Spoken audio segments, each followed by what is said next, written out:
vou dizer o defeito de você não arrumar mulher, sabe por quê? É porque quando você começa a namorar, ó, escuta, brabo. Brabo, é o galo de Campinas, peraí, galo de Campinas brabo. Olha, pai velho, vou dizer você quando arrumando suas namoradas, você fala em boi, fala em vaca, fala em cachorro, fala em galinha. Como é que a mulher vai querer entender namorar com você se você não sabe de nada?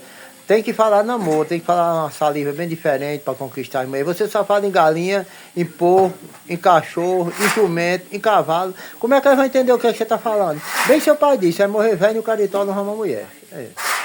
Se você anda mais cedo, papai não mais cedo, vai ser viado. Ai, mano. Não, ninguém é mais cedo não eu quero não. Deixa estar com o caminho depois não. Eu tô com o papai já, depois não tem nenhum de casa.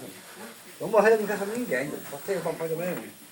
E aí, deixa nos comentários, pai velho arruma mulher ou não arruma? E aí, o que você acha nesse vídeo?